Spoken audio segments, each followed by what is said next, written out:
गुरु गोचर। जी हाँ, हम चर्चा कर रहे हैं गुरु गोचर जो कि 14 मई 2025 को 11:20 पर वृषभ राशि से मिथुन राशि में होने वाला है। यह गुरु गोचर 18 अक्टूबर तक मिथुन राशि में रहेगा। उसके बाद गुरु अतिचारी होकर, यानी वक्त से पहले जब गुरु अगली राशि में गोचर करे आते हैं तो उसे अतिचारी गोचर कहते हैं, और ऐसे में अतिचारी होकर कर्क राशि में प्रवेश करेंगे। 5 दिसंबर तक गुरु अतिचारी रहेंगे, के बाद गुरु वक्रीय होंगे। अतिचारी होना और वक्रीय होना दोनों ही स्थितियां कहीं ना कहीं थोड़ी सी समस्याएं उत्पन्न करती हैं। हम यहाँ गुरु के इस गोचर को, इस अतिचारी स्थिति को और वक्रीय स्थिति को विभिन्न राशियों के लिए समझेंगे। नमस्कार दोस्तों, एस्ट्रोलॉजिकल मिरेकल के आज के इस वीडियो में मैं राजेश कुमार पुरी, आपका ज्योतिष मित्र, आप सभी का हार्दिक अभिनंदन करता हूँ। हम चर्चा कर रहे हैं गुरु गोचर जो कि 14 मई 2025 को वृषभ राशि से मिथुन राशि में होने वाला है। आज हम चर्चा करेंगे मेष राशि के जातकों के लिए। देखिए, राशि के ऊपर तो हमने पहले भी कहा कि आपको चर्चाएं प्राप्त होती रहती हैं। YouTube पर हजारों वीडियोस अभी तक गुरु गोचर के बन चुके होंगे और वहां सभी ने राशियों की चर्चा की है। लोग राशियों के ऊपर प्रभाव बता रहे हैं। अब आपके अंदर समस्या यह है कि लोगों के ऊपर तो असर हो रहा है बट मुझ पर नहीं हो रहा है। उसका कारण है कि हम राशियों के अंदर नक्षत्रों की बात करते हैं, तो आपको अपने नक्षत्रानुसार इस गोचर को समझना चाहिए। तो मेष राशि के अंतर्गत जो नक्षत्र आते हैं अश्विनी, भरणी और कृत्तिका का पहला चरण। तो आज हम सीधा सीधा नक्षत्रों के ऊपर ही इस गोचर की चर्चा करने जा रहे हैं।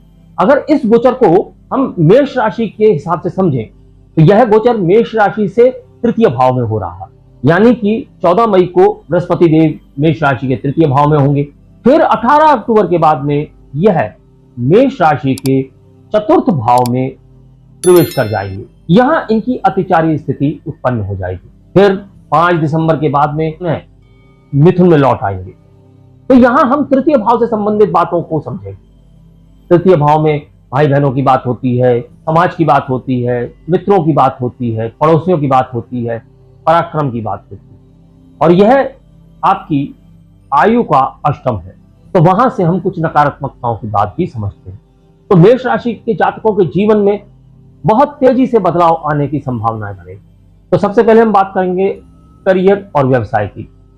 करियर और व्यवसाय की बात करेंगे तो यहाँ अश्विनी नक्षत्र की बात होगी।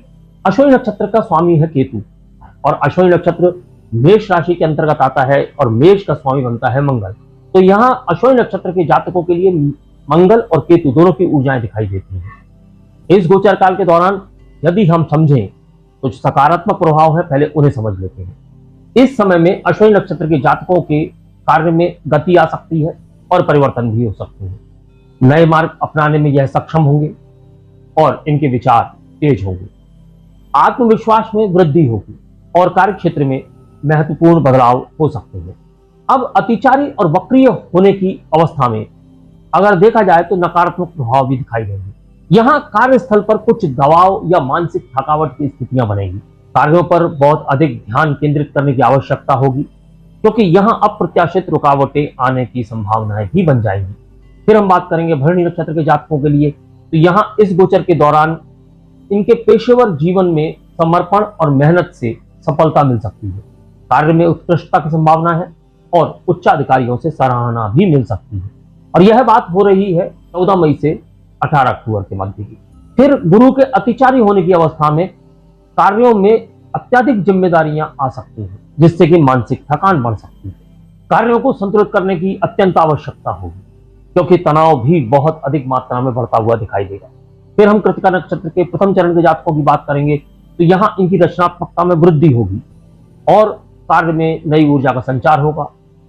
यदि यह कला, संगीत या किसी रचनात्मक क्षेत्र से जुड़े हुए हैं तो यह समय इनके लिए अत्यंत फायदेमंद साबित है। अतिचारी और वक्रीय अवस्था में कार्यों में गति धीमी हो सकती है। निरंतर अपने कार्यों पर ध्यान केंद्रित करने की आवश्यकता होगी, क्योंकि अतिचारी गुरु के कारण कार्यस्थल पर संघर्ष की संभावनाएं भी बढ़ जाएंगी। आर्थिक स्थिति की बात करेंगे तो अश्विनी नक्षत्र के जातकों के लिए इस समय पर वित्तीय स्थिति में सुधार की संभावनाएं दिखाई दे रही है और वित्तीय मामलों में समझदारी से काम लेने की आवश्यकता पड़ेगी और निवेश से अच्छी तरह से लाभ कमा सकें, इसके लिए थोड़ा सा होमवर्क करना पड़ेगा, थोड़ा सा और अधिक मेहनत से और समझदारी से कार्य करना होगा। अगर नकारात्मक प्रभावों की बात करेंगे तो खर्चों में वृद्धि होगी। वित्तीय योजनाओं को अच्छे से प्रबंधित करने की आवश्यकता होगी, अन्यथा नुकसान की आशंकाएं भी दिखाई दे रही हैं। भरणी नक्षत्र के जातकों के लिए बात करेंगे तो गुरु का गोचर इनके लिए आर्थिक मामलों में शुभ रहेगा। नए निवेश पर विचार किया जा सकता है और आर्थिक उन्नति की दिशा में कदम बढ़ाया जा सकता है। लेकिन अतिचारी होने की अवस्था में और वक्री होने की अवस्था में कुछ अप्रत्याशित खर्चे बढ़ सकते हैं। वित्तीय स्थिति में असंतुलन की स्थिति बन जाएगी और यदि आप खर्चों को सही से नियंत्रित नहीं रखेंगे तो यह असंतुलन बहुत बड़ा हो सकता है। कृतिका नक्षत्र के प्रथम चरण के जातकों की बात करेंगे तो यहाँ हम देखेंगे कि इस समय पर यह अपने पैसे का सही प्रबंधन करेंगे और वित्तीय योजनाओं में सफलता प्राप्त करने के लिए जो भी कार्य करेंगे वह इन्हें सफलता देने वाला होगा। लंबे समय के लिए जो निवेश किए जाएंगे वहां से इन्हें अच्छे लाभ प्राप्त हो सकते हैं। नकारात्मक प्रभावों की बात करेंगे तो यहाँ पर भी अतिचारी गुरु के कारण इनके खर्चों में वृद्धि होने की संभावनाएं दिख रही हैं और अगर अनुशासन से काम नहीं किया गया तो आर्थिक समस्याएं भी उत्पन्न होंगी। पारिवारिक जीवन की बात करेंगे, अश्विनी नक्षत्र के जातकों के पारिवारिक जीवन में सामंजस्य बना रहेगा। रिश्तों में प्यार और समझ बढ़ेगी। परिवार के साथ अच्छा समय बिताने का अवसर भी प्राप्त होगा। किंतु अतिचारी होने की अवस्था में, वक्री होने की अवस्था में कभी कभी परिवार में आपके उच्च आदर्शों और अपेक्षाओं के कारण तनाव उत्पन्न होगा। अतिचारी गुरु के प्रभाव में आपको अपने परिवार को अधिक समय देना होगा यदि आप तनाव को कम करना चाहते हैं। भरणी नक्षत्र के जातकों के पारिवारिक जीवन की बात करेंगे तो पारिवारिक जीवन में संतुलन और खुशियां बनी रहेंगी। परिवार में कोई महत्वपूर्ण निर्णय लिया जा सकता है जो सभी के लिए लाभकारी होगा, लेकिन कभी कभी पारिवारिक रिश्तों में कुछ असहमति हो सकती है, खासकर यदि आपने अपने विचारों को बहुत सख्ती से थोपने की कोशिश की और यह स्थिति 18 अक्टूबर के बाद बन सकती है। कृतिका नक्षत्र के प्रथम चरण की बात करेंगे तो यहाँ पर पारिवारिक रिश्तों में सहयोग और समर्पण का माहौल रहेगा। परिवार के सदस्य आपके साथ यानी कृतिका नक्षत्र के प्रथम चरण के जातकों के साथ खड़े हुए मिलेंगे, लेकिन अतिचारी होने की अवस्था में कार्य में व्यस्तता के कारण परिवार में, घर में पर्याप्त समय नहीं बिता पाएंगे। यह पारिवारिक तनाव का कारण बन सकता है। फिर हम प्रेम जीवन की बात करेंगे तो अश्विनी नक्षत्र के जातकों को प्रेम जीवन की बात करें तो प्रेम संबंधों में स्पष्टता बढ़ेगी, समझ बढ़ेगी। अपने साथी के साथ में बहुत सामंजस्यपूर्ण संबंध स्थापित कर पाएंगे। अतिचारी होने की अवस्था में अपेक्षाएं बहुत बढ़ जाएंगी, जिससे कि रिश्तों में तनाव उत्पन्न होने की संभावनाएं बढ़ जाएंगी। भरणी नक्षत्र के जातकों की बात करेंगे तो इस समय प्रेम संबंधों में स्थिरता आएगी। इनके और इनके साथी के बीच में समझ और सहयोग बढ़ेगा। अगर नकारात्मक प्रभाव की बात करें, अतिचारी होने की अवस्था की बात करें, यह देखा जा सकता है कि या तो यह या इनके साथी, इन दोनों की अपेक्षाएं एक दूसरे के प्रति बढ़ जाएंगी, जिससे कि तनाव की स्थिति भी बढ़ेगी। कृतिका के प्रथम चरण के जातकों की बात करेंगे तो प्रेम संबंधों में दीर्घकालिक सहयोग और समझदारी का अवसर प्राप्त होगा। यहाँ यह एक साथ अपने रिश्ते को मजबूत करने की कवायद करेंगे। यहाँ इस गोचर काल में इनका रिश्ता बहुत मजबूत होगा, लेकिन अतिचारी वाली स्थिति में रिश्तों में विश्वास की कमी आ जाएगी और हो सकता है कोई संदेह उत्पन्न हो जाए। वैवाहिक जीवन की बात करेंगे तो अश्विनी नक्षत्र के जातकों के दाम्पत्य जीवन में प्रेम और सहयोग का माहौल बनेगा। अपने जीवन साथी के साथ नए लक्ष्य तय कर सकते हैं। अगर नकारात्मक पक्ष की बात करें, जहां अतिचारी होने की बात हो रही है या वक्री होने की बात हो रही है, तो 18 अक्टूबर के बाद में कभी कभी इनके और इनके जीवन साथी के बीच में काम की अधिकता के कारण समय की कमी हो सकती है। भरणी नक्षत्र के जातकों की बात करेंगे तो यदि देखें कि इनके और इनके जीवन साथी के बीच में समझ और सहयोग बढ़ेगा, यह एक दूसरे के साथ बहुत अधिक समय बिता पाएंगे। लेकिन 18 अक्टूबर के बाद जीवन साथी की अपेक्षाएं इनके लिए चुनौतीपूर्ण हो सकती है। कृतिका नक्षत्र के प्रथम चरण के जातकों के लिए बात करेंगे तो दाम्पत्य जीवन में सहयोग और सम्मान बढ़ेगा। इनके अपने जीवन साथी के साथ मिलकर जीवन के बड़े लक्ष्यों की ओर बढ़ने के आसार दिखाई दे रहे हैं, लेकिन काम की अधिकता के कारण यहां भी जीवन साथी को पर्याप्त समय नहीं दे पाएंगे, जिससे तनाव उत्पन्न हो सकता है। यह 18 अक्टूबर के बाद की स्थितियां बन सकती हैं। फिर हम स्वास्थ्य की बात करेंगे तो अश्विनी नक्षत्र के जातकों के स्वास्थ्य की बात करेंगे तो शारीरिक स्वास्थ्य में सुधार होगा। यह सक्रिय और ऊर्जावान महसूस करेंगे। हाँ, अतिचारी गुरु के दौरान मानसिक दबाव और थकान बढ़ सकती है, जो शारीरिक स्वास्थ्य को भी प्रभावित कर सकती है। भरणी नक्षत्र के जातकों के स्वास्थ्य की बात करेंगे तो मानसिक और शारीरिक स्वास्थ्य में संतुलन बना रहेगा। योग और ध्यान की आदत से इन्हें लाभ मिलेगा। अतिचारी गुरु के दौरान अत्यधिक तनाव से शारीरिक समस्याएं उत्पन्न हो सकती हैं। जैसे सिर दर्द या पेट से संबंधित समस्याएं। कृतिका नक्षत्र के जातकों के स्वास्थ्य की बात करेंगे तो स्वास्थ्य में सुधार और मानसिक शांति के लिए यह समय बना है। नियमित दिनचर्या और व्यायाम के माध्यम से यह फिट महसूस करेंगे, लेकिन अतिचारी गुरु के दौरान काम की अधिकता की वजह से स्वास्थ्य पर प्रभाव पड़ेगा। इसलिए आराम और समय पर ध्यान देकर ही काम करना आवश्यक है। तो यह था यहाँ पर मेष राशि वालों के लिए गुरु गोचर का फल अलग अलग नक्षत्रों के अनुसार। अब आपके जीवन में आने वाले कुछ महीनों में बहुत अच्छी स्थितियां बन रही हैं, लेकिन अक्टूबर से लेकर दिसंबर तक की स्थिति मेष राशि के सभी नक्षत्रों के जातकों के लिए कहीं ना कहीं तनाव वाली बन रही है। तो इन तनावों को दूर करने के लिए कुछ सावधानियों की आवश्यकता होगी।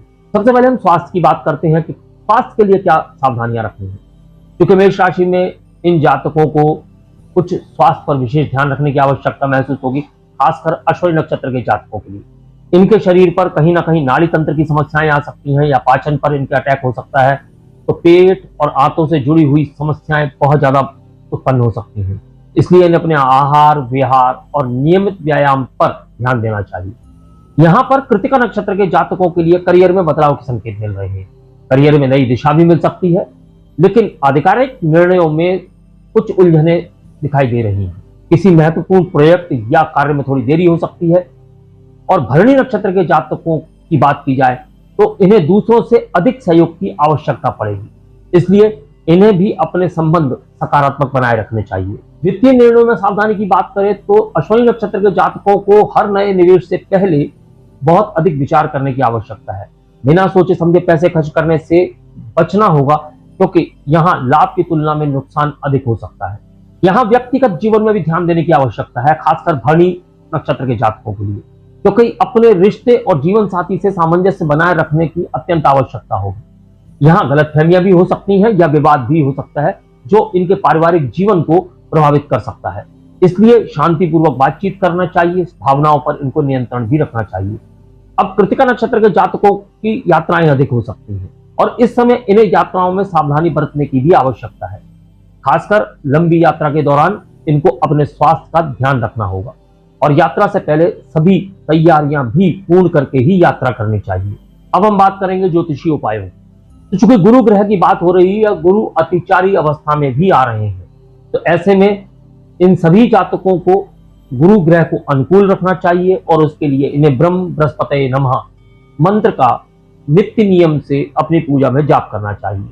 गुरुवार को इनको पीले वस्त्र पहनने चाहिए और पीली वस्तुएं जैसे चने की दाल, हल्दी इत्यादि इनका दान करना चाहिए। गुरु की पूजा में पीले फूलों का प्रयोग करना चाहिए और गाय को हरे चारे का दान करना चाहिए, क्योंकि यहाँ रिश्तों में बहुत ज्यादा समस्याएं उत्पन्न होने की आशंकाएं दिखाई दे रही हैं। तो इन सभी जातकों को रात को एक सफेद मोमबत्ती अवश्य जलानी चाहिए और थोड़ी देर अपने शयन कक्ष में जलाने के बाद में आप चाहें तो उसे बुझा दें। इससे आपके शयन कक्ष की ऊर्जाएं संतुलित होंगी।